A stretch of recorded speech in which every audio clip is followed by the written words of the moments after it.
The Season 9 mid-season patch for Overwatch 2 has dropped, and it had some surprising fixes. Let's have a look.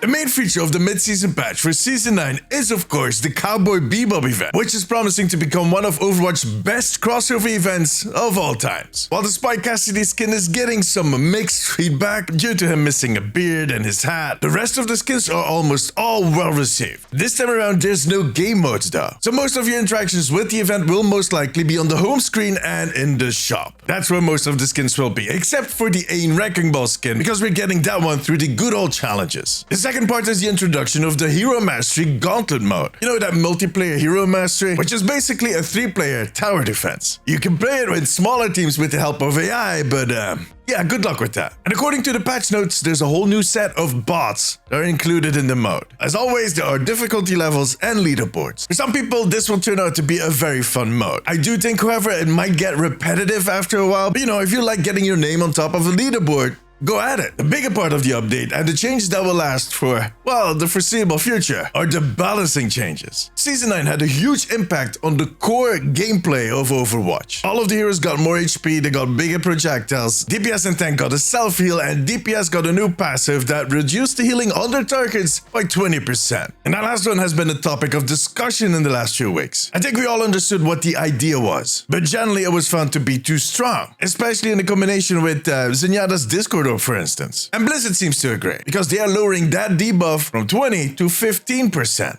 I do think a lot of people are still not going to be happy with that number, but we'll see. I was personally more worried about the fact that you cannot see who is being affected by the debuff. Fellow content creator ML7 had suggested that they showed an indicator. Well, it seems they did one better. They added a new UI element above the health bar in first person view that shows all of their health status effects. Now, I made this video before the patch actually went live, so I have not seen it up till now. But I'll try to post something on my social media, the Omnic post on Twitter and Instagram. But overall, I think this is a nice change. I want to see it in game before I give it my final judgment, because you know, these things might work better or worse than you hope for. Fun fact, by the way, it seems that there was a bug that prevented the DPS passive from being applied to turrets like Torbjorn's turrets, Symmetra's turrets, Riptire, and Bob. But that should be fixed now. There was another bug that I find even more spectacular, but I'll talk about that at the end. First, let's take a look at the individual changes, because the changes they did at the start of the season were rather wide. They were blanket changes. This time around, they're trying to add more nuance to every hero specifically, or groups of heroes. And the first one is one of those groups. Global projectile size modifier for travel time projectiles with a speed greater than 50 meters per second is reduced from 0.1 to 0.075 meters. So those are basically the snipers. And those changes were specifically made to prevent their shots from hitting the chest volume first if they're trying to take a headshot. I think a collective sigh of relief is going through the Widowmaker community, and all the rest are just kind of worried right now. But then, let's dive into the tanks. Doomfist, he is getting buffed. Meteor Strike, minimum damage increased from 15 to 50. And that is a huge jump up, no pun intended. That is only a problem if he lands on top of you. And let's be honest, he's a big man. If he can manage to land right on top of you, he earned that 50 damage. Maga, getting buffed. Overrun, the stomp damage was increased from 45 to 60. And Cardiac Overdrive, the duration reduced from 5 to 4 seconds, the cooldown reduced from 12 to 10 seconds, and now fills his passive overhealed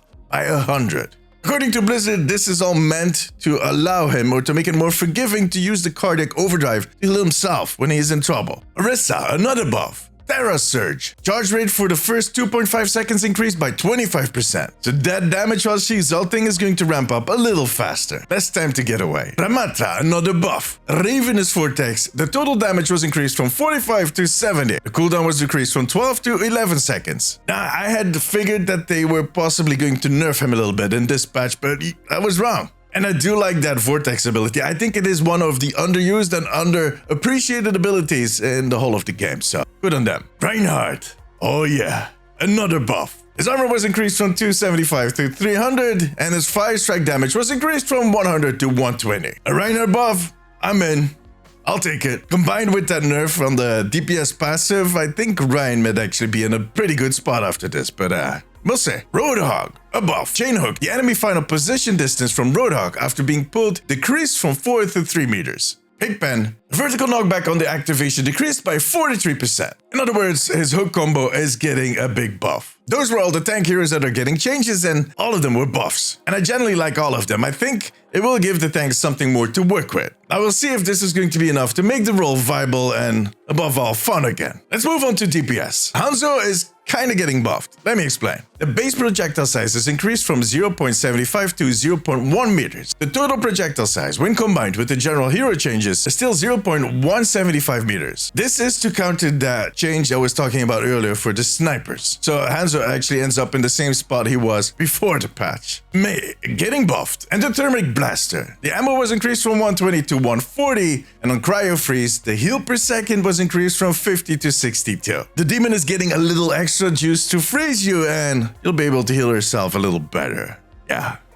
We need to get an old priest, a young priest, and a lot of holy water. Reaper, another buff. Dead Blossom, the damage per second was increased from 170 to 185, and the cost of his ultimate was decreased by 12%. More and better ults for Reaper. Sombra, a buff. EMP, the ultimate cost was reduced by 8%. Virus, the impact damage increased from 10 to 25. And Translocator destroys breakables while in flight. That last one is actually meant to stop Sombra from getting stuck on fences and stuff like that. Yeah, sounds like a good change. Symmetra, a buff. Photon Projector. The primary fire damage per second increased from 60 to 65, scaling with each stage. The new maximum damage per second is 195. The health on the teleporter was increased from 50 to 100, and the shields were increased from 150 to 200. The Centritors, the health was increased from 30 to 50, and the damage per second was increased from 25 to 30. This one sounds scary. 195 damage per second when she's fully charged? Yeah, good luck. On top of that, her turrets are going to do more damage, they'll be more difficult to kill, and so will her portal. I think it's time to become a Symmetra main. And in the final DPS, my boy, Torbjorn, getting buffed. His turret damage is increased from 11 to 13. A few seasons ago, they nerfed his turret, and now they're buffing it again. I'm not complaining. I often use my turret as a distraction so I can headshot the enemy widow.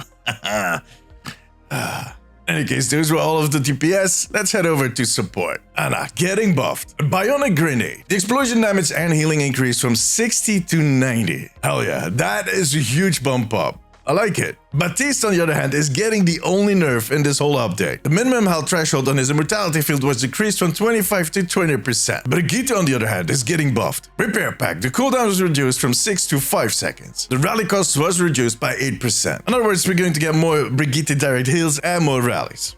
Yari getting buffed. The primary fire recovery time reduced from 0.3 to 0.2 seconds, and the maximum charge time reduced from 0.7 to 0.65 seconds. And the idea is here to give Yari more shots per second, instead of bumping up her burst damage, an interesting change. Life Reaver is also getting buffed. The Heal Blossom maximum heal amount was increased from 70 to 80, but the maximum charge time was also increased from 1 to 1.15 seconds. Life Reaver turned out to be a bit of a heal pot. And with this new change, he'll be able to kind of save up bigger chunks of health and do more burst healing. Now, due to the fact that they're also kind of extending the charge time, his overall healing output will be similar. But I guess he'll have an easier time to deal with those uh-oh moments. So overall, this is definitely a buff. And those were all of the balancing changes. Most of them were necessary tank and support buffs, and some of the more defensive DPS also got a bit of a boost to kind of deal with this new reality versus or besides their more hit scan focused colleagues. I think this is a very decent first pass on all of the changes that we have been asking since Season 9 went live. And I'm sure there's going to be even more changes at the start of Season 10, which is in just a month. But first, let's see how these work out. Now let me know in the comments below what you think about these balancing changes. But other than that, this update also included some UI changes for the new competitive mode. For instance, at the end of the match, now they're going to show you your comp overview first before they show you your progression, which makes a lot of sense. There is going to be more places where you'll see the average level of both teams, and they added a new modifier called Demotion Protection. That sounds like a modifier you do not want to see too often. As with every big update, there is a huge list of bug fixes. This time around, there were some doozies in there. Like the one I mentioned earlier, where the turrets and the wheel and bob would not apply the debuff. There was also one that was rather spectacular, at least I think, that included the Tree of Life and Maga. See, in some circumstances, that Tree of Life would cause Maga's cage fight to go up in the sky. Why don't I ever get to see bugs like that? Seriously, I would love to see that one happen to me. I've played plenty of Life Weaver with a manga, never happened. And we have that one back. Anyways, that was it. Check out this video I did on the next collab that is coming in Season 10. click it. Take care of yourself, take care of each other. Bye-bye.